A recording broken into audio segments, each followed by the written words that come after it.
কুল হুয়াল্লাহু আহাদ আল্লাহুস সামাদ লাম ইয়ালিদ ওয়া লাম ইউলাদ ওয়া লাম ইয়াকুল লাহু কুফুয়ান আহাদ। এই কয়েকটা আয়াত যদি পাঠ করে আল্লাহর নবী রাহমাতুল লিল আলামিন বলেন সেই বান্দার আমলনামার ভিতরে কোরআনের 10টা সিপারা পড়ার সমান সওয়াব আল্লাহ দান করে। কয়টা সিপারা? কেউ যদি 3 বার পড়ে আল্লাহ তাআলা তার আমলনামায় পুরো কোরআন শরীফ পড়া সওয়াব দান করে দেয়। সুবহানাল্লাহ। আমরা কোরআন শরীফ পড়া দরকার আছে কি আছে না? এর বাবা কেউ যদি কোরআন শরীফ পড়তে না জানেন, আপনি পড়তে পারেন না, ওযু করেন, কোরআন শরীফ নিয়ে বসেন, বসে কালা হরফগুলোর উপরে হাত ফেলান, হাত ঘুরান, যত হরফের উপরে হাত ঘুরাইবেন আল্লাহর কাছে কান দিবেন, আল্লাহ চোখ থাকতে আমি পড়তে পারি না। এই যে হাত ঘুরাইলে কোরআন যে দেখলেন আল্লাহ তাআলা পড়ার সমতুল্য সওয়াব দান করে দেয়। বলেন সুবহানাল্লাহ। তাইলে যে ছাত্রগুলো এই জায়গায় পড়াশোনা করে কত সওয়াব হয়। তাইলে আমরা এই ছাত্র করে লজিং দেওয়া দরকার আছে কি আছে না? জাগির নেওয়া দরকার আছে কি আছে না? কেউ যদি দয়াল নবীর সঙ্গে খানা খাইতে চান তাহলে যেন একটা মাদ্রাসার ছাত্রের সাথে বসে খানা খায়। বলেন সুবহানাল্লাহ। তাহলে মাদ্রাসার ছাত্রের সাথে বসে খানা খাইবেন। বন্ধুগণ আমার, যেই হোক মাদ্রাসা আছে চলাইতে হবে, চলতে হবে। এই দুনিয়া শুধু আপনার জন্য একাই নয়, এই দুনিয়ায় চিরস্থায়ী নয়। এই দুনিয়ায় একদিন আসছেন, একদিন আপনাকে যাইতে হবে। কত মানুষ পৃথিবী ছেড়ে চলে গেল, আপনার বন্ধু চলে গেল, বান্ধব চলে গেল, ভাই চলে গেল, ভাই ছেড়ে ভাই চলে গেল, বাবা ছেড়ে সন্তান চলে গেল, সন্তান ছেড়ে বাবা চলে গেল, এক এক করে সবাই চলে যাইতে আছে। আমার বন্ধুগণ, আপনি একদিন বাড়ি ছাড়বেন, আমি একদিন বাড়ি ছেড়ে চলে যাব, সবাই একদিন চলে যাবে। প্রথম যে জায়গার মধ্যে আমরা যাব সেই জায়গাটার নাম কি? আমরা মারা যাওয়ার পরে যে জায়গায় যাব সেই জায়গার নাম কি? আরো জোরে বলেন, সেই জায়গার নাম কি? যাইতে হবে কি হবে না? চোরের ভিতরে যত বড়ই পালোয়ান হোক, যত বড়ই নেতা হোক, যত বড়ই সেনা হোক, যত বড়ই দেওয়ানি হোক, বলেন আজরাইলের সাথে পারবে? জোরে বলেন পারবে? আজকে আপনি আমার ধাক্কা দিয়ে মাটি নিয়ে নেয়, কিন্তু আজরাইল যখন সামনে আসবে কারো দেওয়ানির হিম্মতে গোলাবে? জোরে বলেন গোলাবে? কোনো মাত্রা পরে গোলাবে না। সেই দিন চলবে আমার আল্লাহ রাব্বুল আলামিনের আল্লাহর হুকুমে ধাক্কা দিয়ে জানটা বাহির করে নিয়ে যাবে। তাহলে আমরা নবীর তরিকা অনুযায়ী নিয়ম মেনে আমরা চলা দরকার আছে কি আছে না? আমার ভাইরা বাবারা, আমার বন্ধুগণ, আল্লাহর নবী রাহমাতুল লিল আলামিন, নবী আখিরি নবী, আমরা আখিরি নবীর উম্মত। বলেন তো বাবারা, মসজিদে যাওয়া দোয়া কি? অনেকদিন জলসা শুনলেন, এই জায়গায় আমিও কয়েকবার 3-4 বার আইলাম।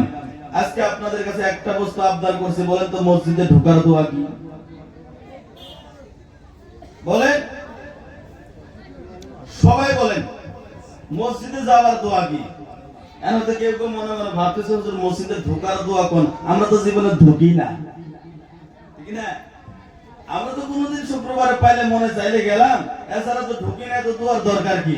একদিন গেছে দোয়া ছাড়াই গেছি, ঠিক না? বাবা অনুরোধ করে বলি, নামাজটা পড়বেন, নামাজ ছাড়বেন না। নামাজ না পড়লে কিয়ামতে কি হিসাব দিবেন? এখানে যারা স্টুডেন্ট ছাত্র আছে, যদি হুজুররা বা মাস্টাররা স্কুলের লেখাপড়া করবার দিয়ে বাড়িতে যদি না লেখে, তাহলে স্যারেরা মারে কি মারে না? হুজুররা মারে কি মারে না? তো আমরা যেটা হোমওয়ার্ক দিছি না করে নিয়ে আসলে মারি। আল্লাহ যেটা আমাদেরকে দিয়েছে, আল্লাহর হুকুম না মানলে আমাদেরকে ছাড়বে? এই বাবারা বলে ছাড়বে না রে বাবা, ছাড়বে না। এই জন্য অনুরোধ করে বলে 5 ওয়াক্ত নামাজ পড়বেন। যারা 5 ওয়াক্ত নামাজ পড়বে না, যারা 5 ওয়াক্ত নামাজ কায়েম না করবে, 5 ওয়াক্ত নামাজ যদি আপনি না পড়েন, এই 5 ওয়াক্ত নামাজ না পড়ার কারণে আপনি আমার হাসর আবু জাহেলের সঙ্গে হয়ে যাবে, উতবার সঙ্গে হবে, সাইবার সঙ্গে হবে। যারা নামাজ পড়বে, নবীর প্রেম নিয়ে দুনিয়া থেকে যাবে, তাদের হাসর আল্লাহর রাসূল সাল্লাল্লাহু আলাইহি ওয়াসাল্লাম, সাহাবায়ে কেরাম, আল্লাহর ওলিদের সঙ্গে হবে। বলেন আপনারা হাসর কার সঙ্গে হোক, কার সঙ্গে চান? আমাদের হাসর আল্লাহর ওলিদের সঙ্গে হোক, আমরা চাই কি চাই না? সবাই বলেন চাই কি চাই না? সাহাবায়ে কেরামের সঙ্গে হোক, চাই কি চাই না? আর যদি নামাজ না পড়ে বেনামাজে হাসর হবে আবু লাহাব, উতবা, সাইবা, আবু জাহেলের সঙ্গে। আপনারা কি আবু জাহেলের সঙ্গে হাসর চান? নামাজ 5 ওয়াক্ত পড়বেন। আমার ভাইরা বাবারা, আমার সাহাবায়ে কেরামরা কেমন করে জিন্দেগি কুরবান করে দিয়েছেন, কেমন করে জিন্দেগি বিলীন করে দিয়ে গেছেন, কেমন করে দিয়ে গেছেন, নবীর প্রেমে কেমন করে জিন্দেগি বিলীন করে দিলেন। আমার বন্ধুগণ, উস্তুনে হান্নানা একটা গাছের নাম, যে গাছ মদিনার মধ্যে আছে, যে গাছের নাম উস্তুনে হান্নানা। আল্লাহর নবী উস্তুনে হান্নানাতে পিঠ লাগায়া খুতবা দিতেন। খুতবা দিতে দিতে বনি নাজ্জারের কওমের মানুষরা যখন নবীর মেম্বার শরীফ বানায় দিলেন, মেম্বার শরীফ বানায় দেওয়ার পরে আল্লাহর নবী সাল্লাল্লাহু আলাইহি ওয়াসাল্লামের খুতবা দায়রা ওই গাছটাকে সরাইয়া মসজিদ থেকে বাইরে বাহির করে দেওয়া হলো। দ্বিতীয় জুমার দিনে আল্লাহর নবীর প্রেমে ওই গাছ গৃহবেতায় কাঁদতে আছে, করুণ জোরে কাঁদতে আছে। মা মরলে যেমন সন্তান কাঁদে, বাবা মরলে যেমন সন্তান কাঁদে, করুণ কান্নার আওয়াজ নবীর কানের মধ্যে আসতে আছে। আল্লাহর নবী ডাক দিয়ে বললেন, সাহাবারা রে, যাও যাও দেখো কে এত করুণ স্বরে কান্না কাটা করে, কে যেন কাঁদতে আছে। সাহাবারা এইদিকে ওইদিকে দেখলেন, কান্নার আওয়াজ তো আসতে আছে, কিন্তু কে কান্দে মানুষ দেখা যায় না, কে কান্দে মানুষ দেখা যায় না। আমার নবী রাহমাতুল লিল আলামিন ডাক দিয়ে বললেন, সাহাবারা, কান্নার আওয়াজ যখন আসতেছে, কেউ না কেউ নিশ্চয় করে কাঁদতে আছে। নবীর সাহাবারা চারদিকে ফেলে গেলেন, মসজিদের আশেপাশে দৌড়ায় চলে গেলেন। কেউ কান্দে না, কেউ কান্দে না, মানুষ দেখা যায় না। একটু জুড়ে যাওয়ার পরে দেখতেছে আল্লাহর নবী প্রিয় বেটা একটা গাছ কান্না কাটা করে। সুবহানাল্লাহ, সুবহানাল্লাহ। যে কান্না কাটা করে, এটা গাছে কান দিতেছে, একটা গাছ। ওই গাছ যখন কাঁদতেছে, সাহাবায়ে কেরাম তুলে নিয়ে আসলেন। আনার পর ওই গাছটাকে আল্লাহর নবী রাহমাতুল লিল আলামিনের কাছে যখন রেখে দিলেন, গাছ এবার কান্না আরো জোরে বেড়ে গেছে। আল্লাহর নবী ডাক দিলেন, হে উস্তুনে হান্নানা, তুমি কি জন্য কাঁদতে আছো, কি জন্য কান্দো, কান্দার স্বভাব কি আমার কাছে বলো। উস্তুনে হান্নানা কান্দে আর বলে, ইয়া রাসূলুল্লাহ, ইয়া হাবিবাল্লাহ, নবী গো, আপনি নবী আমার মধ্যে পিঠ লাগাইয়া লাগাইয়া খুতবা দিতেন, আপনি নবী আমার সঙ্গে পিঠ লাগাইয়া খুতবা দিতেন। ইয়া রাসূলুল্লাহ, নবী গো, আপনার পিঠ থেকে যেদিন থেকে আমি আলাদা হয়ে গেছে, আমি উস্তুনে হান্নানা সহ্য করতে পারি না। আল্লাহর নবী গো, যতদিন পর্যন্ত আপনি আমাকে কাছে নেবেন, আমি উস্তুনে হান্নানার কান্না থামবে না।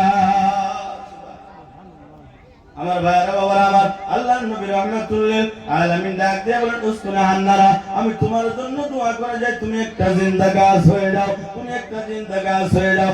উস্তুনে হান্নানা ডাক দিয়ে বলে, ইয়া রাসূলুল্লাহ, না না, আমি কিয়ামত পর্যন্ত জিন্দা থাকতে চাই না, আমি জিন্দা গাছ হইতে চাই না। বলে, কি চাও তুমি? ইয়া রাসূলুল্লাহ, নবী গো, আপনি যেমন করে দুনিয়ার মধ্যে আমি উস্তুনে হান্নানাকে পিঠের মধ্যে লাগায় রেখেছিলেন, আমি উস্তুনে হান্নানা কিয়ামতের ময়দানে আপনি নবীর সঙ্গে জান্নাতে লেগে থাকতে চাই। জোরে বলেন সুবহানাল্লাহ, সুবহানাল্লাহ, সুবহানাল্লাহ। নারে তাকবীর, নারে তাকবীর, নারে রিসালাত।